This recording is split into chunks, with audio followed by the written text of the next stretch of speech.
любовь к человеческой внешности у меня была всегда. Я еще до поступления в университет рисовала, начинала именно с портретов, потому что я считаю, что изобразить человека, его характерные черты лица, красоту, мне кажется, это очень, во-первых, интересно.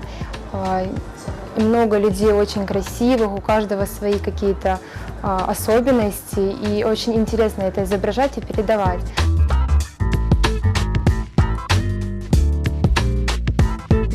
Сама я по себе очень люблю узоры всякие. В одежде, в вышивках, крымско-татарские орнаменты, узоры – это нечто просто.